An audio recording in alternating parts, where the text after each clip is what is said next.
Welcome, everyone, to another edition of the I'm Always Right Sports Podcast. I am your host, as always, the Mouth of Michigan, Robin Dyka. With me, as always, the Merck Zone, Mike Merkel. I'm right here. And, of course, the Brain, Emily Merkel. Beautiful. All right, how we doing, guys? I'm doing fantastic. Fantastic. Wow, that was like 3 syllables. You're really feeling good, huh? 3 syllables. Em, how you feeling? Great. You doing good? All right, guys, we're going to jump right into it. We're going to start out locally here, and we're going to talk about the new offensive coordinator for the Detroit Lions, Darrell Bevell, former Seattle Seahawks offensive coordinator, as well as former Minnesota Vikings offensive coordinator back when they had Brett Favre. Just off the top, the big thing for me, just initial impressions were a little bit out of left field, right? Mm-hmm. A guy who I think, when you truly look at what he does best, really fits the Matt Patricia scheme, right? Absolutely. Just start off for me, what do you think of the hire of Darrell Bevell? Like we said, Steve Sarkisian was kind of rumored. He went back to Bama. Nathaniel Hackett was rumored. He went to Green Bay. He kind of came out of left field. Is this something surprising, or based off what you kind of read about him, is it kind of a good marriage? I think it could work. I think it fits with Patricia's scheme. I think with the addition of a little more of a run game that the Lions have, I think it's good to have an OC who has a little more experience having a semi-run-driven offense. Right. But also, my only request for Lions offense is to throw the ball past the line of scrimmage. And that's right. It sounds like he does that. From what I can gather, he throws it farther. So use Matt Stafford's arm and past the line of scrimmage. Well, and that's the thing, though, right? He is a run-first kind of guy, right? Which is what even Bob Quinn said it, Patricia said it, where they want to be balanced and they want to have a more effective run game. So Kerryon Johnson, fantasy owners, is probably going to be a really hot commodity next season.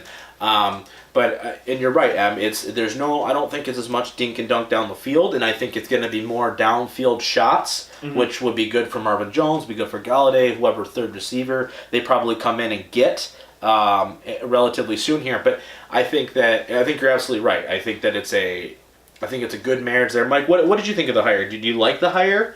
Yeah, I didn't have any problems with it at first. I guess we just have to see how he actually calls the games. Right, of course. But when you look at what he did, at least with Seattle, one problem I had with the Lions with Jim Bob was they never motioned. The Lions actually were 30th in percentage of plays that they motioned. Right. They would only average about 17% of their plays they motion. Right. Which is a big thing in the NFL now, right? The misdirection. And all that stuff. That's why Kansas City is always so explosive and everything, because they just throw Tyreek wherever they want him to go. Forcing the defense into positions and making those adjustments on the fly that they may not be ready for. And Bevell, according to ESPN, he does it about 42% of the time, which is 4th highest in the NFL right now. Right. So if you can add in some of that misdirection stuff, absolutely, and if you can actually just get some good running plays, actually instead of going to 2nd and 12, you can move it up to like 2nd and 6, 2nd and 5. Absolutely. On a consistent basis, then I wouldn't mind it. However, I'd rather see more of a passing game because Stafford's one ability, I believe, truly is his arm. Yeah. He has such a strong arm and everything that I don't know why. Why you want to take the ball out of his hand. I agree with you. I think the biggest thing, you made 2 really good points there. Number 1, the ability to start off a drive and be able to run the ball effectively for a positive gain, right? 3+ every time. You know what I mean? That's something where the consistency factor from an offensive line that needs to start gelling, which needs to be healthy. Kerryon Johnson coming back. Those 2 things I think will help the offense immensely, because like you said, instead of 2nd and 12 or even 2nd and 9, it's 2nd and 7, 2nd and 6, 2nd and 5. Now you're ahead of the sticks, where I think that opens up your playbook that much more to say, okay, now we're at 2nd and 5. All right, we can take something a little bit more down the field, right? Yeah. Even if we don't get it, 3rd down, where it's manageable, rather than 3rd and 9, where okay, now we got to dial up something where the defense knows and they can pin their ears back and rush the quarterback. Exactly. You know what I mean? So I think that's an excellent point. I do agree with you that it's definitely probably an upgrade, right? I think we can all kind of agree that it's an upgrade over Jim Bob, right? I think offensive coordinators, after a certain amount of time, I think it's just time to move on. And I think that's kind of what happened with Bevell. I think it's kind of what happened with Jim Bob, honestly. It worked for about a season and a half, 2 years, and it kind of faded. Excuse me, but I think the biggest thing the Lions fans really need to take into consideration here is a couple things. Number 1, just because the Lions hired this guy does not mean he automatically sucks. Please get out of that mentality. I'm talking directly to each and every one of you. Stop it, okay? It's not how this works. I know there's so many Lions fans out there that are beaten down by this premise that we're never going to win. They're never going to win. We're always going to be just a game out or this, that, an opportunity away, one player away, right? It's okay, all right? And I don't think necessarily it's the splashy hire, right? Mm-hmm. But I am extremely glad that they did not go to the Sean McVay coaching tree, which at this point, ladies and gentlemen, might as well not be a tree, might as well be a half a branch. Because everybody that's coached under Sean McVay the past 2 years has been hired to be an offensive coordinator or quarterback's coach, right? Mm-hmm. Zach Taylor, who we'll talk about here in a minute in our next topic, is going to be the head coach of the Cincinnati Bengals. Matt LaFleur is now the head coach of the Green Bay Packers. John DeFilippo was the offensive coordinator for Minnesota last year and already got fired. So you look at all these people that, all these quote-unquote young, hot, upstart guys that have been pulled off that coaching tree, they haven't really had the success, or haven't had success yet that you can really attest to. And I'm glad they didn't go the New England tree either, right? They didn't go with somebody who they immediately thought would, come in and run a New England type system, whatever that is, because it always seems to change week to week. It's not a guy that they're necessarily familiar with. So I appreciate the fact that,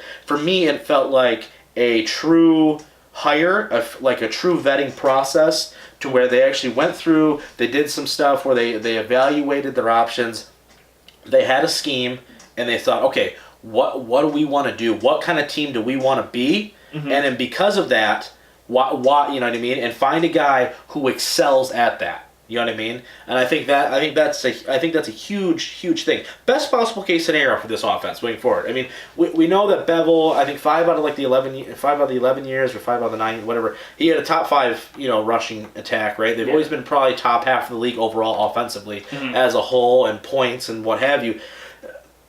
Top ceiling, right, for this offense. Is it 1,500 rushing yards on the team? Is it Stafford goes Brett Favre quite a few years ago now from Minnesota, where they has 40 touchdown passes? What's the ceiling for him, Mike? I mean, the ceiling is, with their roster that they have now, realistically, I think their ceiling is as high as being one of the best offenses in the league. Right. However, I think a realistic ceiling is at least getting that rushing game up, because the passing offense has never really, except for this year as an anomaly, has never really been an issue. Right. Scott Linehan, they threw for tons of yards. Yeah, they didn't win anything. Yeah, we could always throw. We never really had problems with throwing the ball. Stafford's consistently at mid to high 4,000 yard seasons and everything. So that's never been. It's always been the rushing game. Mm-hmm. And with an increased rushing game, I think our total as a offense, our ceiling can be very high, even as in top 10. Right. And what do you think? What do you think the ceiling is for this team? Because a lot of people, right, have said, okay, this guy wants to run the ball, so let's take we're not paying Matt Stafford $27 million to run the football. Where I know that we've had conversations before where it goes and says, yes, you're right, but what you are paying Matt Stafford for is when that running game isn't at its best, right, to make plays down the field and to allow somebody to come in and really cultivate a running game to insulate Stafford, to let him, like Mike is saying, do what he does best, which is on the fly, gunsling, running those hurry up 2-minute offenses. So what's the ceiling for this offense? The ceiling is wherever they put it.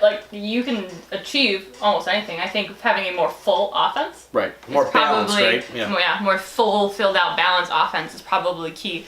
I don't understand football fans sometimes. I guess I am a football fan, but with their and Detroit fans in particular, it's always one person's fault. It's always one person. It's always Matt Stafford. If he's not throwing the football, or if he screws up throwing the football, the whole game, if they lose it, it's Matt's fault. And I get that's kind of the rule. Right, of course, he's the quarterback, right? But if we're able to run and we're able to throw, then who's going to stop us? That's the thing too, and I think Lions fans need to understand this.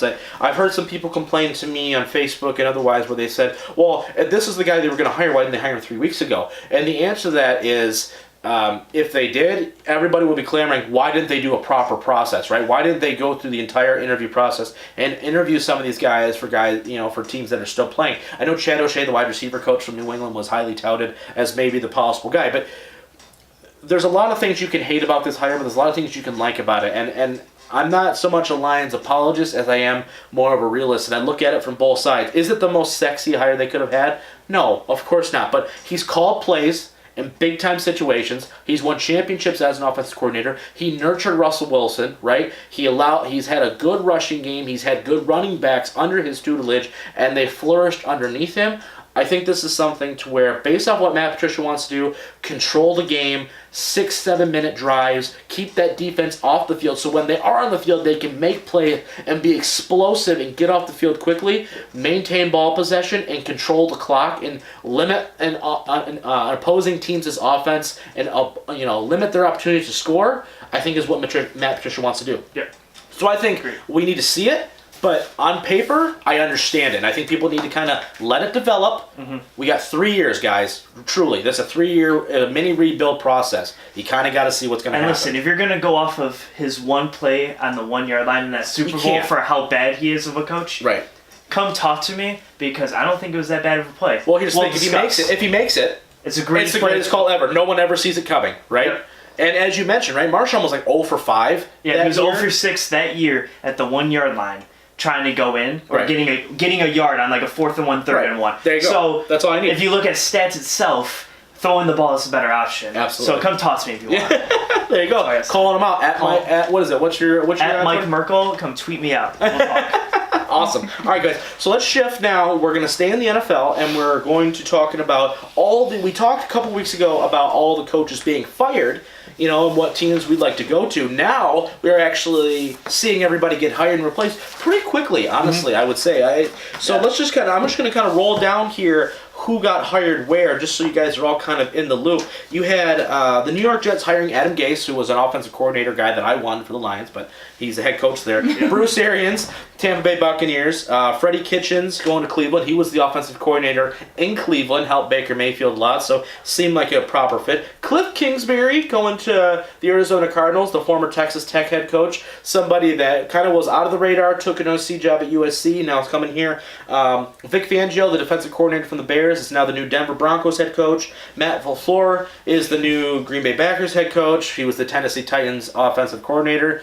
That's going to go real well, hopefully, right? And then Zach Taylor, the quarterback's coach for the Rams, is not officially hired because as of this recording, the Rams are still playing, so they can't hire him until then, but it's pretty much all set in stone at this point. He's going to be the new head coach of the Cincinnati Bengals, help turn Andy Dalton around. And then Brian Flores, the linebackers coach / defensive play caller from the New England Patriots, is now going to go to the Miami Dolphins, a division opponent there. Once again, as of this recording, they're still playing, so he can't be hired, but it's pretty much all set in stone. Okay, now we got some business taken out of the way. Best fit. Okay, I just read them all down for you guys. What's the best fit you think, Mike, between coach and team? I think Freddie Kitchens is probably up there for me for best fit because I think as the OC, he worked with Baker for quite all season. I guess. Yeah, well, he was the interim OC after Todd Haley got fired. Yeah, and the offense immediately got a lot better. Yeah, exactly. So you look at that, and it's an offensive-minded league anyway now. Right. So now you're like, hey, you did good with Baker. If you can keep developing him, right? I mean, why? And I think it's a perfect fit actually. Right. Absolutely. Now, this is what I guess they're hoping is that development. And what's the best fit? Best fit on teams, right? Because you have, Bruce Arians, a veteran guy who's taken over another veteran team in Tampa, right?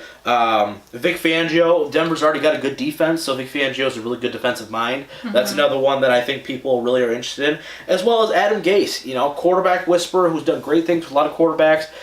I think he got a raw deal in Miami, never had Tannehill for a full season. I mean, what do you think? Just off the top of your head, based off of some, because we've seen a lot of these guys, right? We've seen Bruce Arians for Adam Gase was in the division for a minute. I mean, I think I agree with Mike. I like Freddie with the Browns. I also like Adam Gase with the New York Jets. Right. I mean, they had a little bit of a rough go over there in the Jets. So and we talked about before too. They got a new quarterback last year, right? So he's going to really mold, him into something. You're hoping, right? Well, no, I'm hoping that everyone's terrible and the Lions win a Super Bowl. Right, but if you're a Jets fan, though. But if I'm a Jets fan, then I am hoping that I would love if the Jets could make the Super Bowl because maybe we can actually beat it. Yeah, right? Yeah, exactly. Lions. Everyone just terrible. That would be the least watched Super Bowl ever. Jets versus Lions. Oh. No, what about Browns versus Lions? That would actually make people went watch because it's like, oh my gosh, that's like the craziest thing ever. The two worst franchises ever. But yeah. Are the Browns in our division? No, they're in the they're AFC, but they're so- like the Lions of the AFC. Oh, right, in a lot of I mean, they're the only other Right. 16. So I really like the hire of Vic Fangio to the Denver Broncos. I also really like the Bruce Arians hire for a couple reasons. Bruce Arians, hell of an offensive mind, right? The only reason why I think I prefer Vic Fangio over Bruce Arians in this situation is because he's not calling plays. He's hired Byron Leftwich to call the plays for him in Tampa. I don't know if that's really the best fit. I mean, he's not a ton of experience calling plays for Byron. For me, that's a little bit, But I love Vic Fangio. His defense is phenomenal. It's always been phenomenal since he got to Denver. I think it's a huge loss for the Chicago Bears, so it's good for us Lions fans. And you have pieces there in Denver. You know what I mean? They figure out the quarterback situation. I think Denver's back. Worst fit. What's the worst fit? I have two choices for the Okay, worst two fit. Two. Two. Okay. I don't think Zach Taylor would be good for Cincinnati. Right. I just have Cincinnati as a whole. I just like it's a cluster. Of it's a cluster bleep of an organization. Yeah, right? well, yeah, that's a fantastic way to put it. But I just think that you have Andy Dalton there, who's not there, right? And you don't have much talent, and you don't have a successor. Yeah, and you just he's the quarterbacks coach for the Rams right now. He's not even calling plays. And he's not calling plays, and he's working with Jared Goff, who's in a great system right now under Sean McVay. Mm-hmm. So unless he can take what Sean McVay brought to the Rams and is able to duplicate that, which no one so far has been able to do. Yeah, so it's very low success rate, as we would say here. Yeah. So I just don't think it will work out, and I think he's going to be like a two-year out kind of guy. I think so too. And I also think that Matt LaFleur for Green Bay, it's gonna be a disaster. It's just gonna be a train wreck. I'm so excited. I am honestly. And that was my pick too. Yeah. Honestly, that was mine.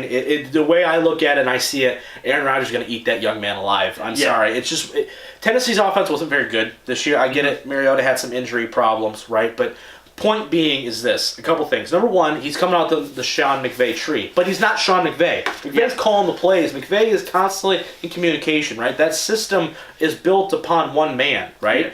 Yeah. For me, it's just not a good fit. You got a guy coming. He's got 1 year of play calling experience, who's now going to call plays for Green Bay, who you're expecting to take Aaron Rodgers to yet another level to get you where you need to be. The problem with that is that Aaron Rodgers is going to look at this guy and he's just going to say, I'm going to run what I want at the end of the day, right? I mean, he's the same age, for goodness sake. So I don't know if that was the best situation. For me, it makes me happy because it's either going to go one or two ways. It's either going to be really, really good for Green Bay, where all of a sudden they're going to revolutionize everything they do there, or it's going to be a total train wreck and they're going to waste the last few years of Aaron Rodgers' career where he's performing at such a level, and it's going to be a real shame, honestly. As a generic football fan, you can appreciate what Aaron Rodgers done, regardless of his personality off the field. He's one of the best of all time, but just because he's a dink off the field doesn't mean that you can't appreciate his greatness. Yeah, exactly. Replace the end. And what's the worst fit? I was gonna go with Zach Taylor, but you guys always ask me last, so it sounds like I'm copying. I asked you first in the last topic. Jeez. Yeah, I'm gonna go with Zach Taylor. I think again the Sean McVay tree, just because. It's a rough because Sean McVay's team is doing really well doesn't mean that everybody else. Yeah, it's the result of all of the core. Because head coaches are funny to me. Sometimes I feel like they allow their OC and their defensive coordinator to kind of have more space to call more plays, and then I think some head coaches are a lot more this is my team and I call the plays. And I think Sean McVay is a lot very hands-on.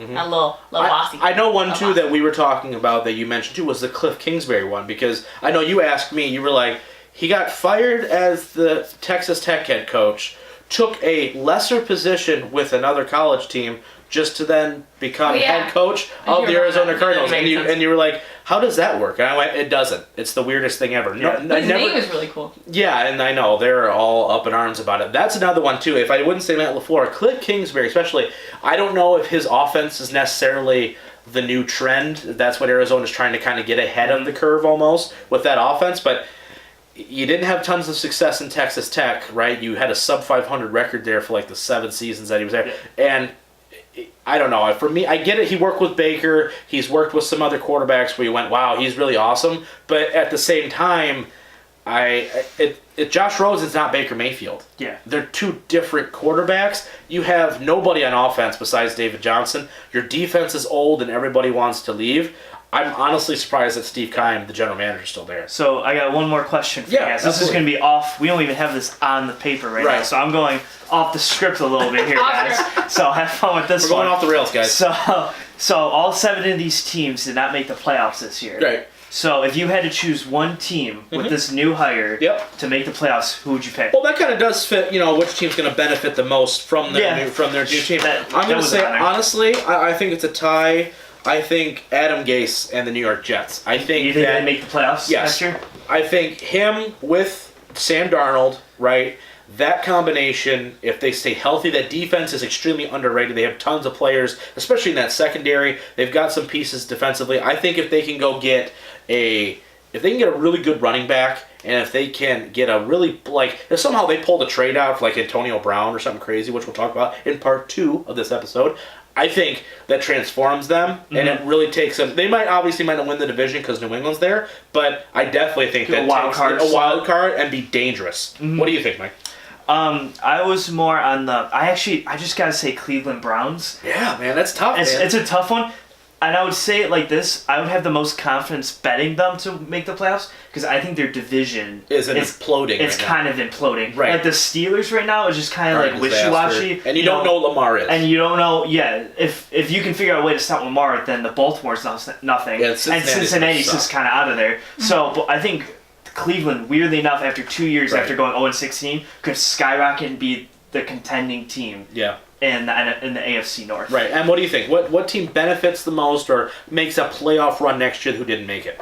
I don't know. I mean, I feel like the Broncos have some talent. I think the addition of Vic Fangio. Yeah, Fangio. I do lots of reading. I don't do lots of listening. So saying names out loud, I'm like, hold on, guys. Right. Yeah. Exactly. But Vic Fangio, I think, I think he's pretty defensive. Yeah, he's all defensive. Coach. I think the Broncos, honing their defense in and really coming in and. Yeah. That's the strength of their team, right? Yeah. You know what I mean? They have Von Miller. They've got pieces in place already in that secondary. They're always looking. I think if they figure out, like I mentioned earlier, they figure out the quarterback situation, whether it's Case Keenum, whether they go draft a guy, whether they make a trade for somebody, whatever the situation is, they have a couple holes there on offense where they really need to solidify that offensive side of the ball and let Vic kind of run the defense. You need a Wade Phillips of your defense for your offense in that situation. You know my only problem picking Denver instead of other teams in the scenario is how strong their division is. And if you were going in that situation, I just couldn't pick them because you have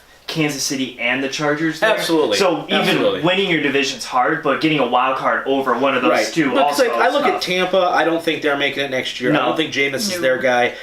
Green Bay, Minnesota, us, Bears, that's a tough division altogether. Cincinnati out, and then Miami, you don't know if you have a quarterback there right now. So that to me is where you kind of go. Yeah. So I think if we took some of the other two, we took the other two. I think you took, obviously, I think the third best option there. Okay, so we're going to take a quick break here. Just a reminder, we are on Spotify, we are on Google Play Music, we are on iTunes, we are everywhere, ladies and gentlemen, and of course, we are on YouTube. Be sure to make sure to subscribe, like, comment on our YouTube channel, and make sure to be always paying attention to your Spotify, your iTunes feed, because every once in a while, we come up with these quick hitter episodes like we did earlier in the week, talk about the AFC and NFC championship games that are for podcast listeners only. So if you haven't listened to that yet, make sure you go back and listen. Even if the games have already happened, we know we're right, so you might as well just go and listen and understand why we were right in the first place and why you were probably wrong. So go ahead and we'll be right back. Hey guys, it's your favorite member of the I'm Always Right team, Emily the Brain, coming to remind you to check us out on social media, Instagram, Facebook, SoundCloud, Twitter. You can find us all at I'm Always Right, or our handle is I'm Always Right PC on all of the social media platforms. Hey guys, this is Rob, also reminding you that we are now on iTunes, Spotify, and Google Play Music and YouTube. So be sure to subscribe to our channel on YouTube and to look us up by typing in I'm Always Right Sports Podcast. That's the I'm Always Right Sports Podcast, iTunes, Google Play, Spotify, and now YouTube. Be sure to like, subscribe. Thank you for all the support. Now here's part 2 of this week's episode.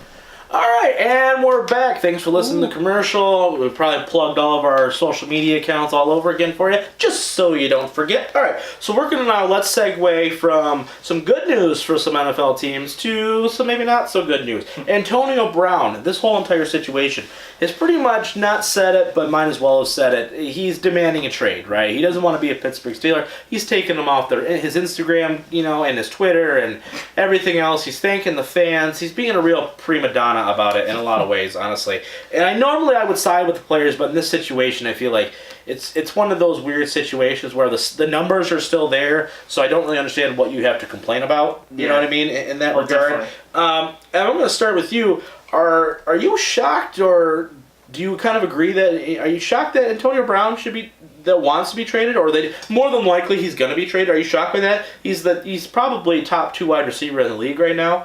Normally those kind of guys don't get traded like that. Are you shocked by that for any reason, or just based off the story, you're kind of like, yeah, I get it? No, Antonio Brown has a personality on him. He's got a little bit of personality, and the Steelers are kind of like a little bit of a mess right now. Well, yeah, they're kind of a little bit of a mess. Right, the Le'Veon Bell situation, right? They're a little bit of a mess. So I think Antonio Brown probably wants his chance out. Yeah, a chance to get out. Right. Chance at a Super Bowl, and with the Steelers being a mess, and him being a little bit of princess. I agree with you. I'm not super surprised by the whole thing. She's like, I like how she needles it in there. She's like, they're kind of a mess. Stab. Kind of imploding a mess. My bad. And he's kind of a princess, quote unquote. Stab. Death by paper cut for sure on that one. Mike, what do you think? Are you shocked by that?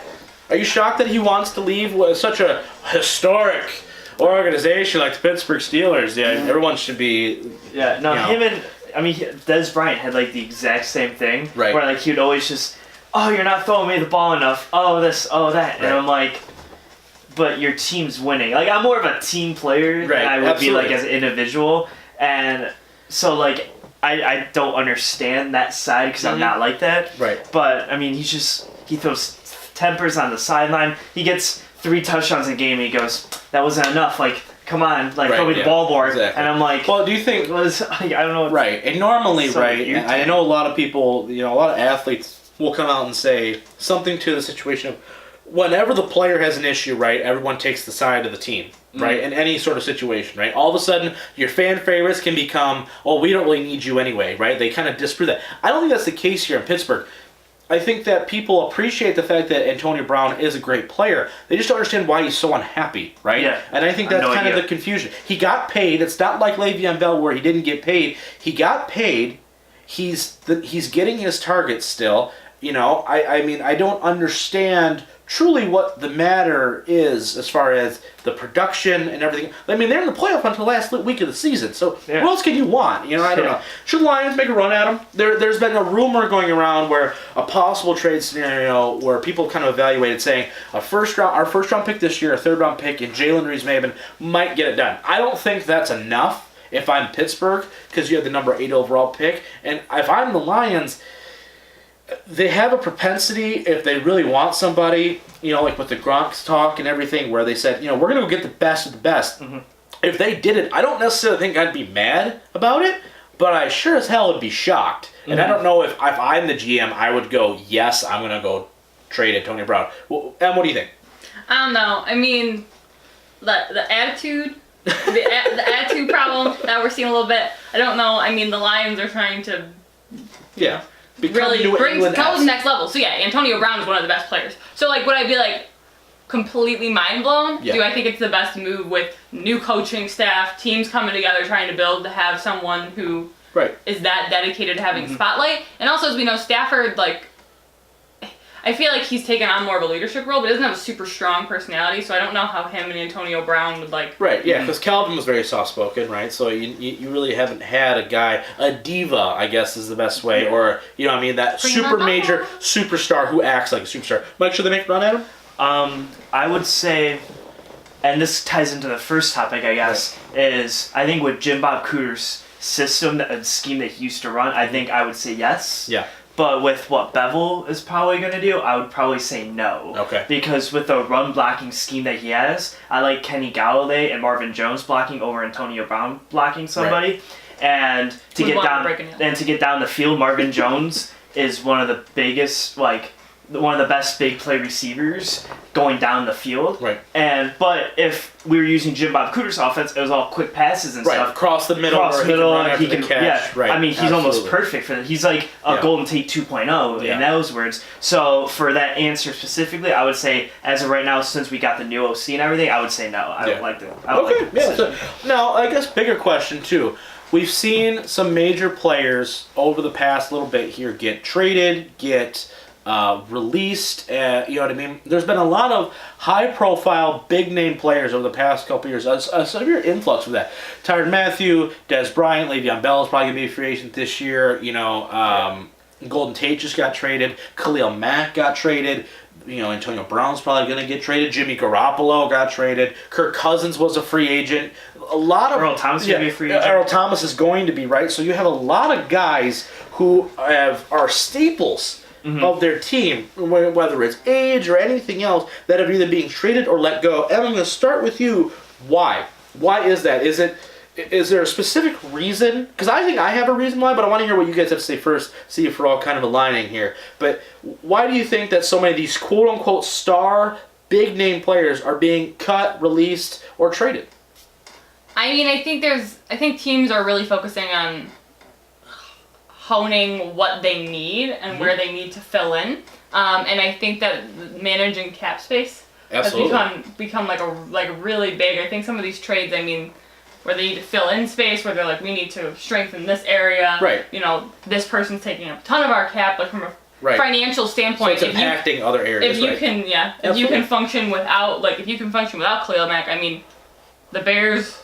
The Bears were like, okay, we'll take him, right? The Bears were like, okay, we'll take him. And they gave up behooved quite a them. bit. And they gave up quite a bit, right, to Yeah. get him. But to your point, right, they saw a need, they went and got somebody, and the Raiders said, we're not going to win anyway, and don't he's need- going to take up all this cap, so we might as well give him to somebody and get as much as we can while his price point is so high. Jeez, Raiders are a perfect example of that. Yeah, right. You know what I mean? God. Amari Cooper It's is like another financial example. trade-offs, kind of like a. Yeah. Right. And I like think an you'd be a NPV great cap calculation. analyst. Like if I was a head coach and them walked to my office, I'd be like, yeah, we got to trade Khalil Mack. I went, you're so funny. Pay him. Science. Pay him. You know what I mean? Mike, same question to you, right? Why do you think that teams are so willing to, you know, because the cap situation is a perfect reason why, Yeah. right? Tyrann Mathieu making a ton of money, been injured a lot, for a perfect example. Or they don't want to pay a guy. Why do you think that? Why do you think teams are just kind of saying, it's okay, you can go? Well, I think it has a couple reasons. I think we see it a lot more in the NBA too, Yeah. where I think guys are just either unhappy Mhm. or unwilling to do or give their 100% effort Right. to where they are. Yeah. Because if, say, you are Antonio Brown, say you're Le'Veon, say Right. you're Amari or whatever, Mhm. whatever the case may be, Right. if you don't want to be somewhere, say the Raiders suck, and you're Right. like, I don't want to be here, Right. and you're gonna like give your best ability the whole time. We won't swear on this show right now. You're just gonna half it all the time. Right. Then it's like the team. Then you're like, all right, I can get rid of you, get some picks for it, Mhm. and maybe next year we can get somebody that really wants to be here, Absolutely. can fit our scheme better Absolutely. than what you can do, Right. and have a better success once you're gone. Absolutely. And I think that's probably a big reason. NBA kind of does it too, where they're like, we love this guy, but he doesn't really. I want a guy who can shoot better than you, so Right. we'll get rid of you, get some cap and stuff, and then Right. go find someone in free agency or something. So I think Absolutely. that's probably a big reason why. Right. I think another thing too that people need to realize and understand, the college game It's is different. closing in on the NFL. And what I mean by that is this has been, we have never seen it to where young NFL players make such a difference for their organizations, right? Quentin Nelson, for instance, right? You know, the guard out of Notre Dame, made a huge difference for the Colts this year, right? You know, all pro type of player. I think that teams are looking at the college game and looking at some of these players, especially teams that are picking at the high end of the draft, where they can go, I can get a guy for a fourth of the price, under team control for 4 or 5 years, and he's going to play just as productive, or he will fit my team better, and I don't have to pay the superstar at much money. You know what I mean? Mm-hmm. Where we have somebody we've drafted to take that guy's position, and I think that is a huge reason. That's why, like Amir Abdullah was expendable this year, because Kerryon Johnson came on like a bat out of hell. Exactly. You see certain guys where you go, okay, I'm drafting this, I don't need this anymore. You know what I mean? I think that's the college game and the amount of ability that these rookies are coming in and the impact that they are having for their respective teams. I think it's a huge reason why some of these guys are getting let go and released and not wanting to pay the big dollars for. Okay, let's shift away from football now. We've kind of beat football to death. Let's shift over to the pro wrestling scene for a bit here. All right, so we have a big weekend. Now, I know we were probably asking yourselves, we didn't do a review of the NXT UK takeover. We tried, just didn't really fit in the biggest news of the weeks here. But if you haven't, we highly recommend the NXT UK Tag Team Final match. Yeah. That match was phenomenal. It opens the show.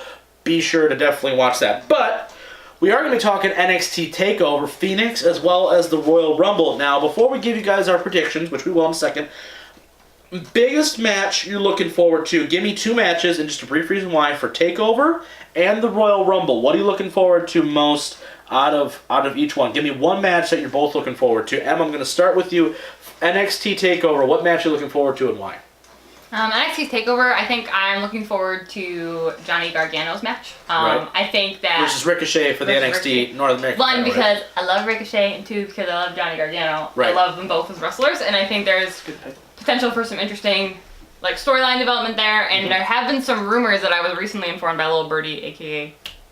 The Merkso. Let's get right here. Yeah. The Merkson over here. That Johnny Gargano seems to be saying that this match is going to be quite as hot as his match last year, right, against Almas, which I loved that match last year. Yeah, so that was a fantastic. It might have not been my first pick because I love the Undisputed Era too, but I think with some of these rumors going around, I think it'll be a really good match. Royal Rumble match. What match are you looking forward to? AJ Styles, Daniel Bryan. Looking forward to the Rumble match itself. You got the. I want to like Rumble matches, but sometimes as a casual wrestling fan, they go on kind of long. Yeah, they're like they're an hour long. So sometimes I get a little bit lost in those. Right.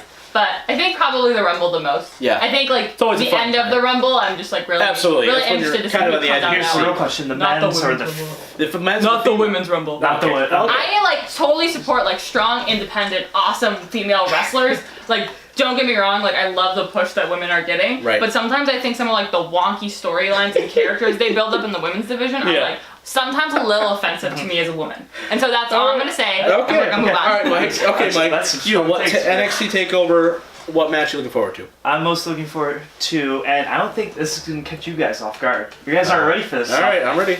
Tommaso Ciampa and Aleister Black for the NXT Championship. Nope, didn't see that one coming, that's for sure. I love the work Aleister Black's been doing over the past couple months, and Tommaso Ciampa as a heel champion, it's been one of my favorite things to watch in wrestling in the past decade.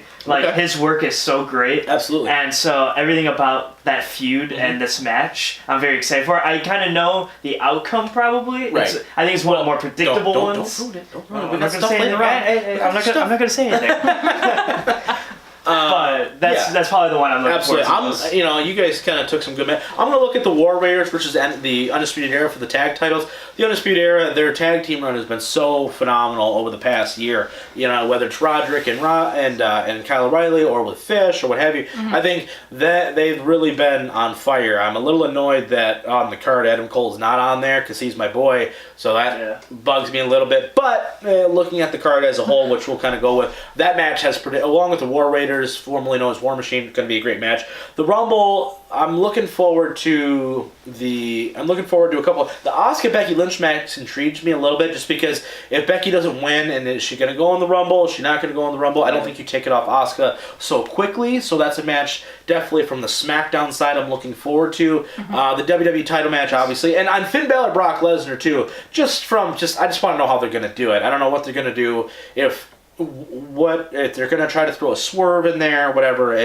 There's quite a few intriguing matches that we kind of probably already know the answer to, but if they don't do it the way we all think they're going to do it could really make for an interesting card. Okay, we're going to shift now a little bit. The Royal Rumble is one of the biggest shows of the year. It's kind of the kickoff to WrestleMania here in a couple months, but the past few years I feel like the Rumble's lost a little bit of its luster.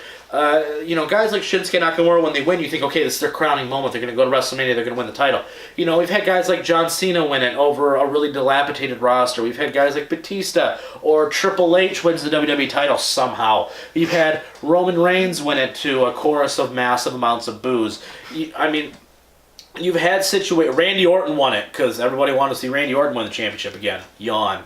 So for me, I feel like the Rumble used to be a time where you took a guy who was on the precipice of becoming a top guy and it launches them, right? It launches them into the next level. Or you already have a top guy who then it tells you, okay, this is who we're going to go with at WrestleMania, and you can kind of think, okay, this match is going to be awesome. And we'll get to our predictions in a second, but do you guys think that the Rumble has lost a little bit of its luster just based off the way that they booked the winners after the Rumble match? A little bit, especially in the last couple of years. It's been kind of... I just hate that the thing they always say is they're going to main event WrestleMania, and that they're on 5th. I don't think anyone's main evented WrestleMania in like 3 years. That's won the Rumble, right? Because it's been Roman Reigns main eventing the last 5 years. Yay! Right. Yeah, love that. Right. But I just think it's stupid. Like you get a world championship match at WrestleMania, the pinnacle of all wrestling events. Right, absolutely. And you're supposed to be, it's like you're supposed to main event. Yep. WrestleMania, the pinnacle, and you're on 4th. Right. Or if you're exactly.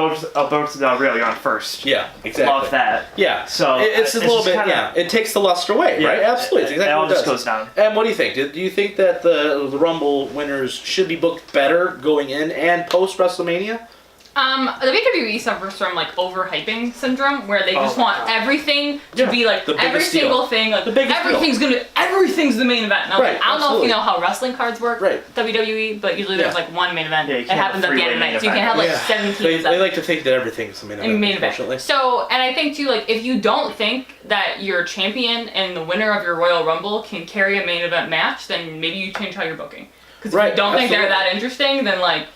Yeah. Right, and for what's me, the damage? I get that the Undertaker has to come back from retirement every WrestleMania. Damn, for some random reason. Taking some shots at some big names today. Antonio Brown, not the Undertaker. Whoop. Hot takes, but I agree with you. Right? Yeah, no kidding, right? But so I think you're absolutely right, and I think another reason why. The Rumble winners too, right? Like I know, like Orton won it a couple years ago and he won the title from Bray Wyatt, right? But like overall. It was a terrible match, but the point being, I feel like when you win the Royal Rumble, it's such a important thing in the history of the WWE. I almost feel like why have the guy win the Rumble if he's not going to win the title? For me, I've never truly understood. And there's rare instances where, like, if you have a guy like Randy Orton, for instance, if he won the Rumble this year, I'd be really pissed off if he beat Daniel Bryan for the WWE Championship. Yeah. But a guy like Shinsuke last year, where AJ was champion for a while and was on that precipice of kind of like, okay, we're gonna make a guy, right? Mm-hmm. He's gonna win the Royal Rumble. He's gonna go to WrestleMania. They're gonna have a great match at Mania, and he's gonna win the championship, and we're gonna go with him. But instead, you cut the knees out from under him before they could get going.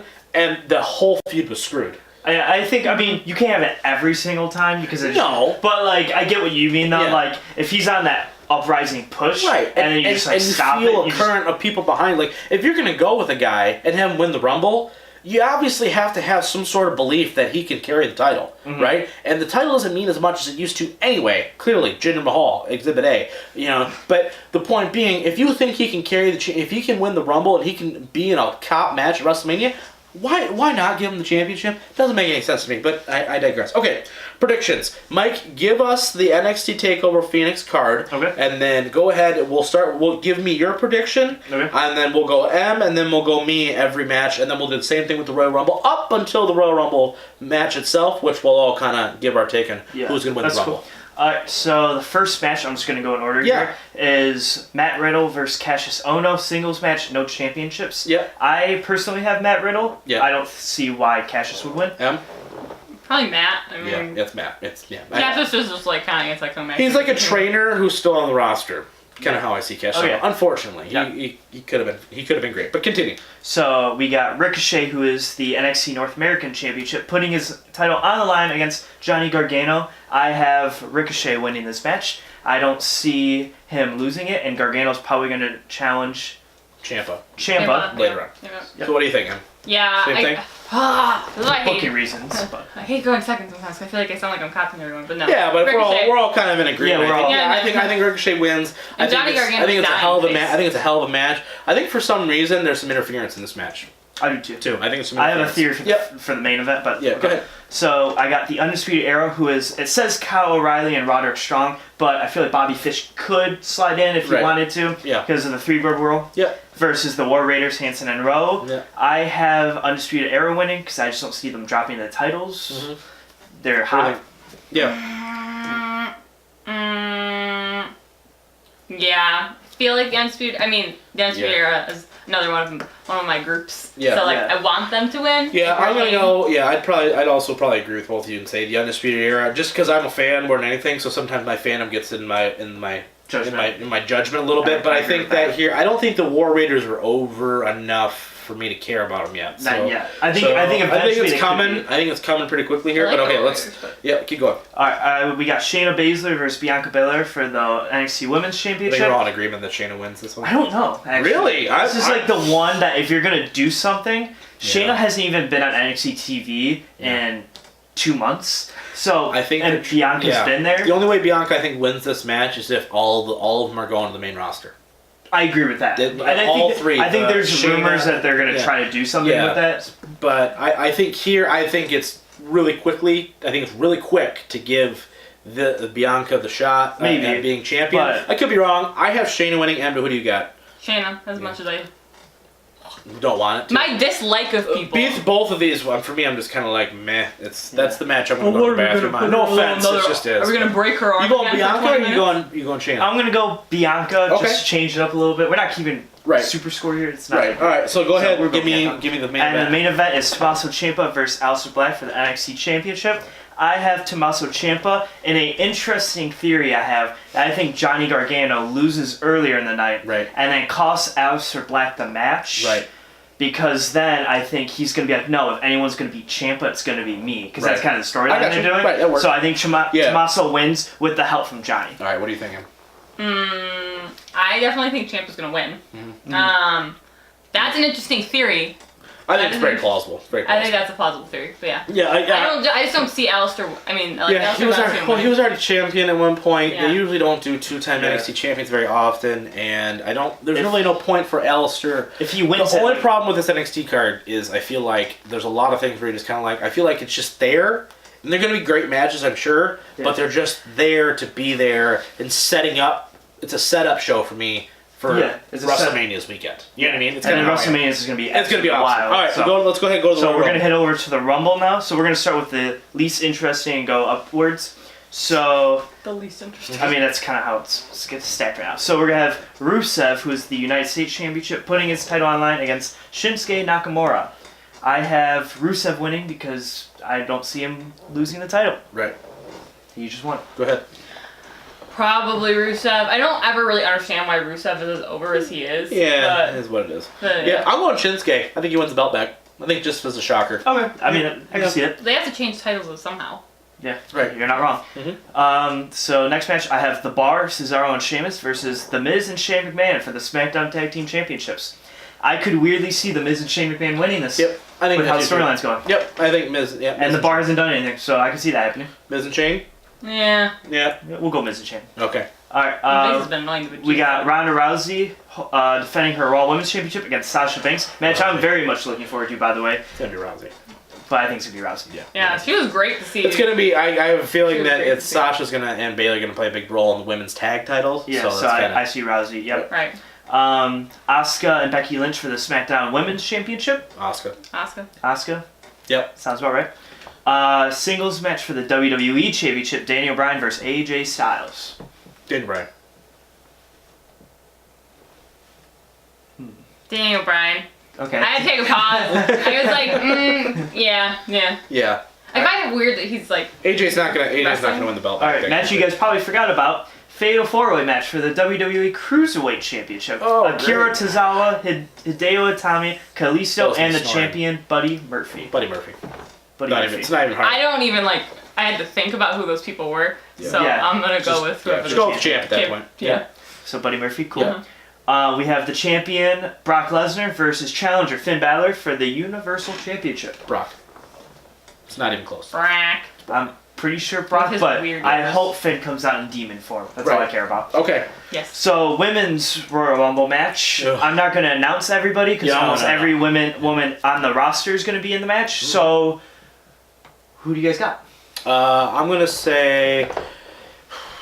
Jeez, this is tough. All right, I'm gonna say. Just give me one. I'm gonna say Charlotte. Okay. I was gonna say Charlotte. I'm gonna say Charlotte. Charlotte. She's my girl. I have. She's a babe. You got Listen Becky? to this. I'm going to pick Becky only because I think The man. the man is going to lose to Asuka, but she's going to go in and win the Rumble Gotcha. as a surprise Okay. thing. Yeah. Yeah. So that that'll be makes cool. So now we're going to go to the men's Rumble. Not everybody's in the men's Rumble, but a lot of people are in the men's Rumble. Exactly 30 of them will be in it. Who do you have? I'm gonna go Drew McIntyre. I think Drew McIntyre wins. I love Drew McIntyre. First off, he's one of my absolute favorites. I've loved him ever since he debuted 10 years ago with William Regal as some young little punk dude. I think he wins, and I think he should go over to. I think either one, he goes over to SmackDown, and there should be a triple threat between AJ and Daniel Bryan, like we talked about in the beginning of the show. Or B, he faces Brock and beats the living crap out of Brock Lesnar for 7 minutes and wins the title. Cool. Either way, I really like Drew McIntyre. Love that. I have Mr. Rollins. Mr. Seth. Yep. Seth Rollins winning. Gonna burn down a little bit. So, I mean, Yeah. I also have Seth Rollins winning. Mm-hmm. I can't see. He's my other one. It's one of those two for Yeah, me, looking personally. down the card, Andrade Cien Almas could. Right. And Samoa Joe could, but I don't Yeah. think either one of them will. I think it's one of the two. not Samoa You Joe. said. He's so boring. Unless there's a Yeah, very also. surprise entrant that could come make a win, but I don't see anybody that No. could. So I'm gonna go with one of those two, but my pick will be Rollins. Okay, guys, now before we hit our last topic of the day, because this one kind of threw a curveball at us, we're going to take a quick break to remind you once again to find us and follow us on all of our social media accounts. So we will be right back. Hey guys, this is Emily the Brain, just popping in to remind you, in case we haven't said it enough yet, that we are now live on Spotify, iTunes, Google Play, and a ton of other streaming services. So anywhere you find your usual podcast, you should be able to find us. Please check it out and give it a listen. Okay, and we're back. All right, last topic of the day. We're going to be real quick hits about it. U of M basketball finally lost. I can't believe it. We had a whole topic talking about how they're going to be the number one team in the country, and then they blew it. Okay, they lose to Wisconsin. You know, it is what it is. Doesn't matter. Doesn't matter that they lost at all, because personally for me, I'm okay with that because this is still a good basketball team, and I don't think the number one ranking means as much earlier on.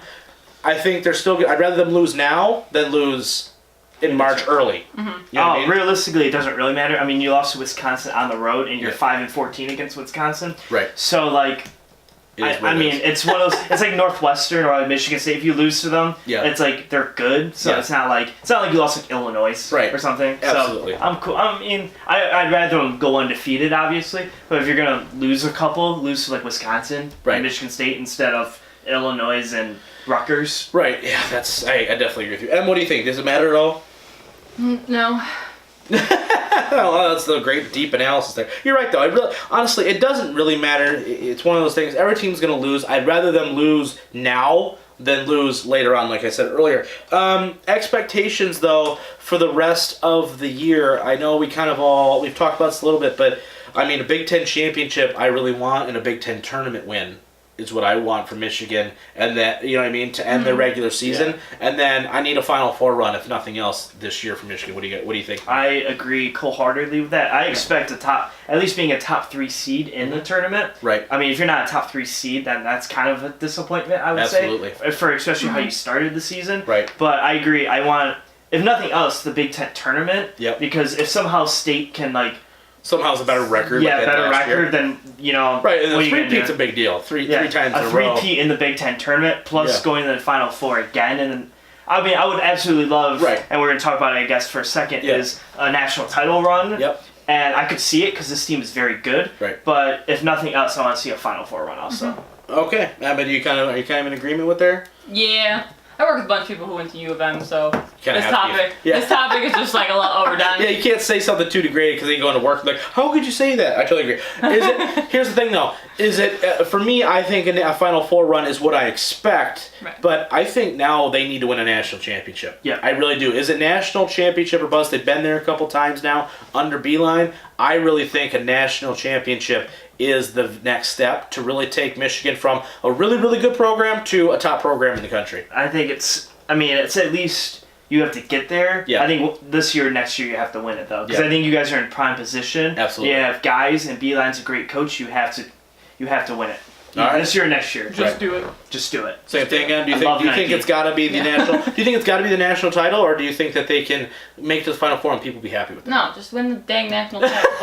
Yeah, how hard is it to win What's the the point of national making it to the championship? Final Exactly. Four if you're not going to win the I agree, but some people would say, like a lot of Michigan fans, for football fans, would say, as long as we make it to the college football playoff, they'd be happy with that, Yeah. right? I think that's a little. That's what everyone says till you make it there, and then they're disappointed when you lose. I agree, but those are the expectations, right? Yeah, I agree. You know what I mean? So, all right, so I guess we're saying national championship, Michigan, so we need the ship, is what we're telling you.